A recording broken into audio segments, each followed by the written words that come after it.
Fala galera, beleza? Nesse novo formato de vídeo, eu vou tentar em poucos minutos expor uma teoria que eu tenho sobre o mundo. Nesse primeiro episódio, eu gostaria de voltar um pouquinho atrás, em 2014, na Copa do Mundo, e falar daquele famoso 7-1. Mas calma aí, se eu quero falar desse momento, não é pra zoar o Brasil, não.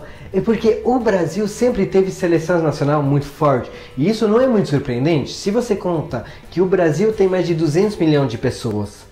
E que essa população é maior do que essa da Alemanha, Itália e Espanha junto. Num país onde o futebol é uma religião, é normal que sempre na história a seleção brasileira teve grandes craques a todas as posições.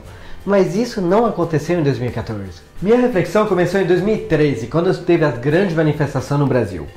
Como que é possível um país que nem o Brasil não querer a Copa do Mundo? Meus amigos, talvez vocês não perceberam, mas esses eventos foi a coisa mais incrível que aconteceu em décadas no Brasil e talvez no mundo. Um país que tinha comida e distração falou: não, a gente está de saco cheio, a política do pão e do jogo não funciona mais comigo. Isso é uma coisa excepcional que não acontece desde a era dos romanos. Então foi nesse momento que eu fiz uma relação entre o futebol e a história, porque o Brasil sempre teve time capaz de dominar o mundo. Então isso se relaciona muito à história do Brasil e principalmente à história das suas crianças. Quando as crianças têm uma vida difícil, que elas passam fome ou vê os pais sem esperança de uma vida melhor no futuro, muitas dessas crianças vão sacrificar a vida inteira em alguma coisa. Por exemplo, o futebol. E brincar o dia inteiro na rua para se divertir, mas também porque é a única ocasião que eles teriam de ter uma vida melhor. Algumas dessas crianças vão conseguir, vão virar craque e vão jogar na equipe nacional. Os jogadores de 2014 foram crianças nos anos 90, uma época de recuperação depois da ditadura militar e do governo Collor. A economia brasileira se recuperou e as pessoas começaram a ter esperança de um futuro melhor.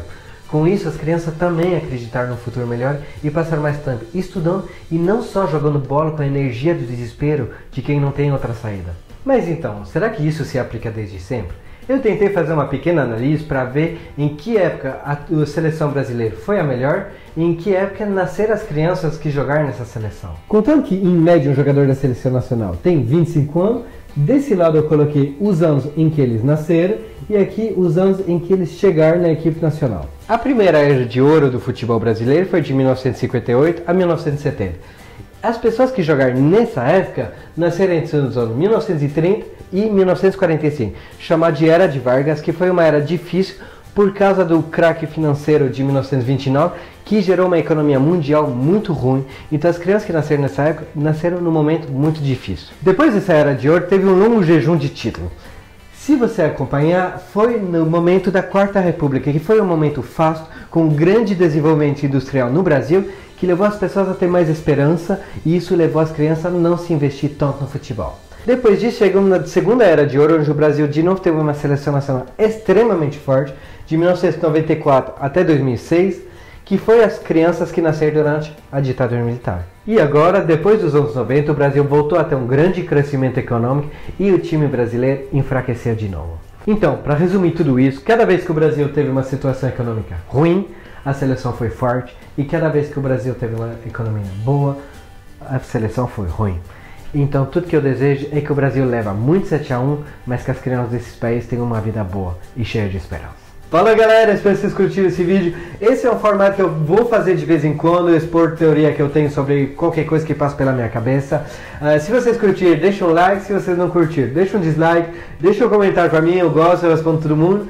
E principalmente, se você gostou, compartilha. Falou!